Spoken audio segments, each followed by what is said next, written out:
ভিতরে ভারতের দূতাবাস ঘেরাও করে এবং ভারতের দূতাবাসের সামনে গরু জবাই করে এই ঢাকায় আমরা হুঁশিয়ারি সংকেত দেব যে বর্ডারে যেন আমাদের শক্তি বৃদ্ধি করা হয় এবং ওপার থেকে যদি লক্ষ লক্ষ মুসলমান এনে বর্ডারে পুশিং করার জন্য তারা প্রস্তুতি নেয়, আমরাও ভারতের অবৈধ যে হাজার হাজার মানুষ দেশে চাকরি করতেছেন তাদেরকে বর্ডারে নিয়ে রেডি করব এবং আমরা গজওয়াতুল হিন্দের প্রস্তুতি নিয়ে যাব। মুসলমানের বাচ্চা উনি যতটা জায়গার রাজত্ব করেছেন, নবাবি করেছেন, ওইটা অতটা আমরা দখলে নেব। লাস্ট টার্গেট হলো আমরা ইনশাআল্লাহ বাবরি মসজিদ আবার পুনর্নির্মাণ করে আল্লামা মামুল হক সাহেবকে সেই বাবরি মসজিদে একটা জুমার নামাজ ইমামতি করায়া আমরা অ্যাডভান্স হব কি বলা হয় আপনার অযোধ্যার দিকে, সেখানে আমরা অ্যাডভান্স হব দিল্লির দিকে। দিল্লিতে ইনশাআল্লাহ কুতুব মিনারে যে লাল কেল্লায় যে কলেমার পতাকা উড়ায়া 850 বছর আমরা ভারত শাসন করেছি। একজন হিন্দুকে কোনো ভারতের মুঘল সম্রাট বলেন, সুলতানদের পক্ষ থেকে বলেন, অন্যায় করে হত্যা করা হয়েছে পৃথিবীর কোনো লেখক আজও প্রমাণ করতে পারে না। বরং মুসলিম শাসকরা যেভাবে হিন্দুদেরকে আগলে রেখেছেন, সৈন্যবাহিনীতে জায়গা দিয়েছেন, বড় বড় পদে হিন্দু নেতাদেরকে বসাতেন, এগুলো ইতিহাস। ইনশাআল্লাহ 850 বছর আমরা শাসন করেছি, আবার ভারত মুসলমানদের হাতিয়ে আসবে ইনশাআল্লাহ। আপনারা এই ধরনের বক্তব্যতে কি বলতে চান? আপনাদের কাছে প্রশ্ন রইল। এই কারণের জন্যই বারবার ভারত সরকারের পক্ষ থেকে জানানো হয়েছিল যে বাংলাদেশি অনুপ্রবেশ বন্ধ করতে হবে। সাম্প্রতিক পশ্চিমবঙ্গের নবনির্বাচিত মুখ্যমন্ত্রী তিনি ঘোষণা করে দিয়েছেন যে ৪৫ দিনের মধ্যে বিএসএফকে তার সীমান্তবর্তী এলাকা কাঁটাতার দেবার জন্য যে জমির প্রয়োজন সেই জমি ব্যবস্থা করে বিএসএফের হাতে তুলে দেবে। এবং পরিষ্কার বলা হয়েছে যে সকল বাংলাদেশিরা অবৈধভাবে ভারতবর্ষে প্রবেশ করেছে তাদের সকলকে তাদের দেশেই ফেরানো হবে। এই কথা যখন স্পষ্টভাবে ভারতের পক্ষ থেকে জানানো হয়, তারপরেই বাংলাদেশিদের মাথা খারাপ হয়ে গেছে এবং বাংলাদেশের পার্লামেন্টে জামায়াতের এক নেতা তিনি প্রকাশ্যে বাংলাদেশ সরকারকে জানিয়েছে যে তারা যেন এখন তৈরি থাকে শরণার্থী প্রবেশের জন্য। এখন এই সকল জায়গাতে বিভিন্ন মৌলবাদীরা এখন বাংলাদেশকে উত্তপ্ত করতে চাইছে ভারতের বিরুদ্ধে। সেই কারণের জন্য বিভিন্ন রকম এই সকল মন্তব্য বা এই সকল বক্তব্য আপনারা দেখছেন। এরপরে এনাদের পক্ষ থেকে একটি মানচিত্র প্রকাশ করা হয়েছে,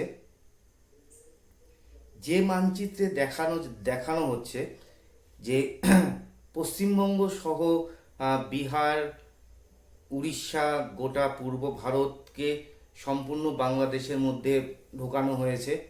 যে মানচিত্রটা আপনারা দেখতে পাচ্ছেন, এইটা যখন আমি গুগলে সার্চ করি এই সালতানাতটা কোথায় ছিল, কিভাবে ছিল, গুগল থেকে বলা হয়েছে ঐতিহাসিকভাবে পরিচিত বা উল্লেখযোগ্য কোনো সাম্রাজ্য বা স্বাধীন রাষ্ট্র নেই।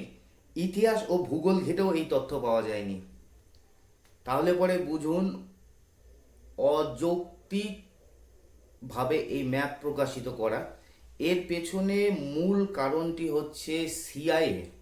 আপনারা খুব ভালো করে জানেন, যখন বাংলাদেশের শেখ হাসিনা সরকারের অভ্যুত্থান হয়, অভ্যুত্থান হওয়ার পরে যখন অন্তর্বর্তীকালীন সরকারের প্রধান হিসাবে ডক্টর মোহাম্মদ ইউনূসের নেতৃত্বে যখন অন্তর্বর্তীকালীন সরকার গঠন হয়, সেই সরকার গঠন এবং শেখ হাসিনাকে ছাত্র আন্দোলনের মাধ্যম দিয়ে তাকে ক্ষমতাচ্যুত করা সম্পূর্ণই সিআইএ এবং আমেরিকান ডিপ স্টেটের যে ভূমিকা রয়েছে সেটি কিন্তু শেখ হাসিনা তার তার ক্ষমতা যাওয়ার আগে তিনি একটি বক্তৃতায় বলেছিলেন যে বাংলাদেশের কিছুটা অংশ নিয়ে একটি খ্রিস্টান রাষ্ট্র তৈরি করবার জন্য তার কাছে জমি চাওয়া হয়েছিল। সে যখন জমি দেয়নি, তার ফলেই তাকে ক্ষমতা থেকে সরিয়ে দেওয়া হয় এবং অন্তর্বর্তীকালীন সরকার চলে যাওয়ার পরে যখন নির্বাচন হয়, সেই নির্বাচনে সিআইএ চেয়েছিল যে বাংলাদেশে জামায়াত অন্তত 200 থেকে 220টা আসন পাক।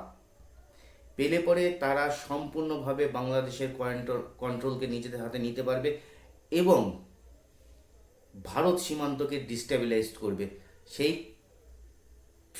সেই বিষয়টি যখন সিআইএ সফল হয়নি, তখন সিআইএ মূল চেয়েছিল যে বাংলাদেশ সেই সকল মানে বাংলাদেশের সীমান্তবর্তী এলাকাতে যেন জামায়াতরা বেশি পরিমাণে সিট পায়, এবং হয়েছেও তাই। বাংলাদেশ ভারত সংলগ্ন যে সকল সীমান্ত রয়েছে সেই সকল সীমান্তে কিন্তু বিপুল পরিমাণে জামায়াতের এমএলএরা এমপিরা জিতে এসেছে। এইবার সিআইএর নতুন প্ল্যান হচ্ছে এই জামায়াতেরকে দিয়ে হিন্দু মুসলিম একটা ডিবেট তৈরি করানো বাংলাদেশের মধ্যে, এবং দেখানো চেষ্টা করা একটা জিনিস যে সিআইএটা বোঝাতেই চাইছে যে ভারতে মুসলিমদের উপর ভারত সরকার অত্যাচার করছে, এর প্রতিফলন বাংলাদেশে সংখ্যালঘুদের উপর হতে চলেছে। এইটা হচ্ছে সিআইএ বা ডিপ স্টেটের সম্পূর্ণ প্ল্যান, যার মাধ্যম দিয়ে এই কিছু ভাড়াটিয়ে যে নেতা রয়েছে এই ভাড়াটিয়ে নেতাদেরকে ক্যামেরার সামনে নিয়ে এসে গরম গরম মন্তব্য করা এবং মুসলিম মৌলবাদকে উস্কিয়ে দেওয়া, এটাই হচ্ছে সিআইএর মূল চক্রান্ত, যেটা আজ সম্পূর্ণরূপে ফাঁস হয়ে গেছে।